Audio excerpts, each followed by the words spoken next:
ఉక్రెయిన్పై Russia దాడి మొదలైనప్పటి నుండి NATO, అమెరికాలు Bharat దీనిపై స్పందించాలని, ఉక్రెయిన్కు మద్దతుగా నిలవాలని చెప్తూనే ఉన్నాయి.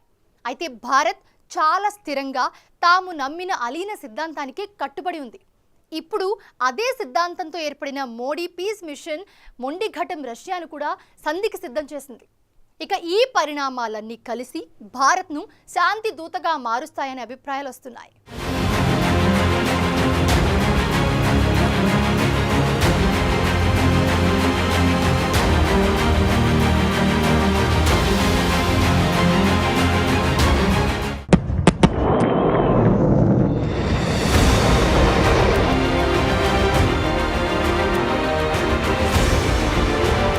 ప్రధాని మోదీ తలపెట్టిన శాంతి చర్చలపై అంతర్జాతీయంగా సానుకూల స్పందన వ్యక్తమవుతోంది. ఉక్రెయిన్ వివాదానికి పరిష్కారం కనుగొనడంలో భారతదేశం కీలక పాత్ర పోషించే అవకాశముందని ఇతర ప్రపంచ నాయకులు నమ్ముతున్నారు. ఇటలీ ప్రధాని జార్జియా మెలోనీ ఇటీవల ఉక్రెయిన్ అధ్యక్షుడు జెలెన్స్కీతో జరిపిన చర్చల్లో ఈ మేరకు కీలక వ్యాఖ్యలు చేశారు. వివాదాన్ని పరిష్కరించడంలో చైనా, భారత్ కీలక పాత్ర పోషిస్తాయని తెలిపారు. అయితే రష్యా, ఉక్రెయిన్ మధ్య వివాదానికి సంబంధించి దౌత్యంలో భారత్ తన గేర్ మార్చడం చూసి అమెరికా, పశ్చిమ దేశాలు ఆశ్చర్యపోతున్నాయి. ఉక్రెయిన్ నాటోకు అనుకూలంగా ఉండే విధంగా రష్యా కాల్పుల విరమణ చేయడం కోసం భారత్ ముందుకు రావాలని పశ్చిమ దేశాలు, అమెరికా కోరుకుంటున్నాయి. అయితే భారత్ దానికి సిద్ధంగా లేదు. రెండు దేశాలు సంధి చేసుకోవటంలో భారత్ నిజాయితీ గల మోడరేట్ పాత్ర పోషిస్తుందని ఇప్పటికే స్పష్టం చేసింది. ఇదే విషయాన్ని జాతీయ భద్రతా సలహాదారు అజిత్ దోవల్ రష్యన్ ప్రెసిడెంట్కి విన్నవించినట్లు తెలుస్తోంది.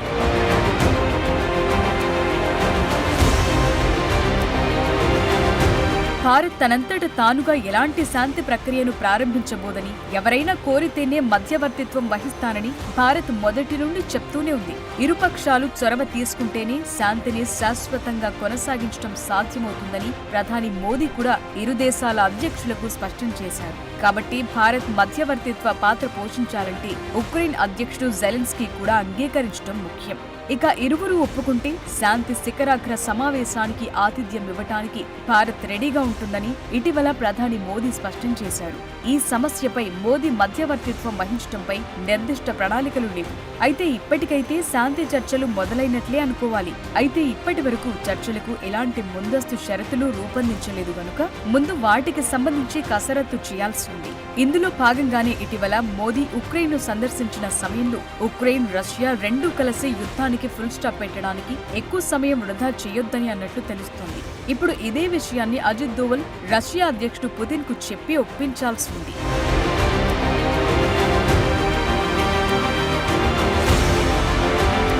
ఇక గ్లోబల్ సౌత్ పై యుద్ధం ప్రభావం గురించి మోదీ రష్యా పర్యటనలు ఆందోళనలు వ్యక్తం చేశారు. కాగా ఈ ప్రాంతంలో శాంతిపై పుతిన్ స్పష్టమైన అభిప్రాయాలను తాను విన్నానని, అది తనలో యుద్ధం ఆగుతుందనే ఆశను మిగిల్చిందని మోదీ తన పర్యటన తరువాత స్పష్టం చేశారు. మరోవైపు పుతిన్ను మోదీ ఆలింగనం చేసుకోవటంపై ఉక్రెయిన్, యుఎస్ నుండి విమర్శలు వచ్చిన తర్వాత ఉక్రెయిన్ పర్యటనలో అధ్యక్షుడు జెలెన్స్కీని కూడా కౌగిలించుకోవటం చర్చను లేవనెత్తింది. ఈ సంజ్ఞ ఖచ్చితంగా శాంతి ప్రయత్నాలకు మార్గం వేస్తుందని అంతా నమ్మటం మొదలుపెట్టారు. దీనికి తోడు మోదీ రష్యా పర్యటనలో ఉన్నప్పుడు పుతిన్తో స్పష్టమైన అభిప్రాయాలను పంచుకున్నారు. మానవత్వంపై విశ్వాసమున్న ప్రతి వ్యక్తికి ప్రజలు చనిపోయినప్పుడు, ముఖ్యంగా అమాయక పిల్లలు చనిపోయినప్పుడు బాధను అనుభవిస్తారని, అలాంటి బాధను అనుభవించినప్పుడు గుండె చలిస్తుందని, అందుకే ఈ సమస్యకు ముగింపు పలకాలని పుతిన్తో మోదీ చెప్పినట్లు తెలుస్తోంది. ఈ మాటలు ప్రధాని మోదీ పీస్ మిషన్ కు పాదులు వేశాయి.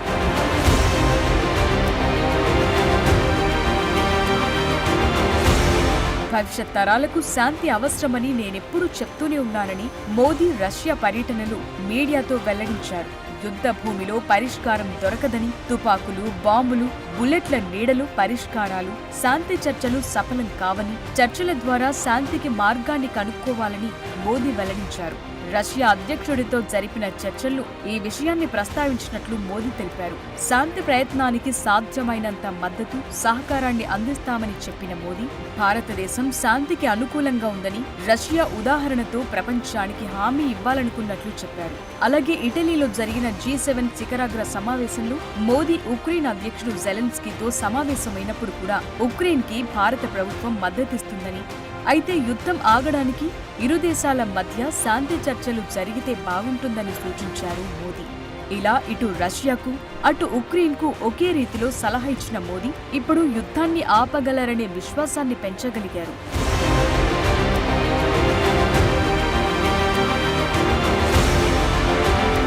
నిజానికి ఉక్రెయిన్లో యుద్ధాన్ని భారత్ ఆపగలదనే టాక్ ఎప్పటి నుండో ఉంది.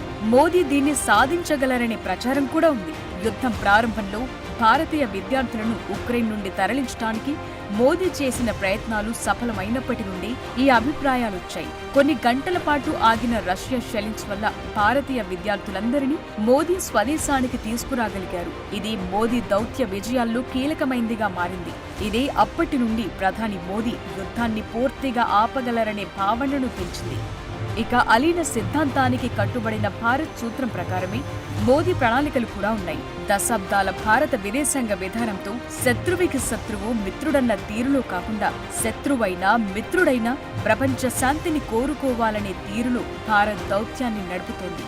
ఇకిప్పుడు మొండి ఘటనపై రష్యా అధ్యక్షుడిని ఒప్పించి శాంతికి మార్గాలు వేయటంతో ప్రధాని మోదీ పీస్ మిషన్ ప్రపంచ దేశాలకు మార్గదర్శకమవుతుందనటంలో సందేహం లేదు.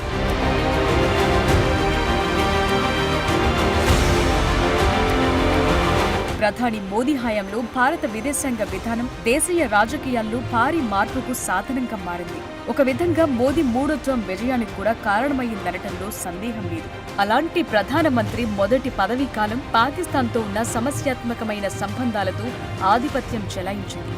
2019లో తన రెండో ఎన్నికల ప్రయత్నంలో చైనాతో జరిగిన సైనిక ఘర్షణ తరువాత భారీ మెజార్టీతో గెలిచారు. ఇక మూడో టర్మ్లో రష్యా యుద్ధాన్ని ఆపగలిగితే అది మోదీని మరింత ఎత్తులో నిలబెడుతుంది.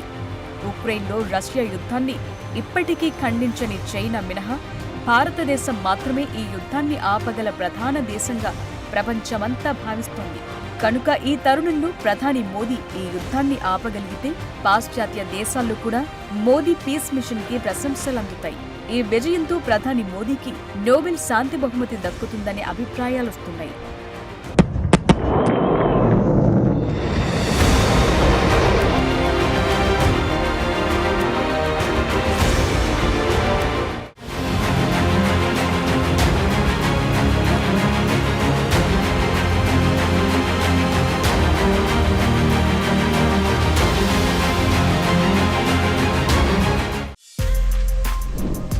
For more videos like this, subscribe Big TV channel.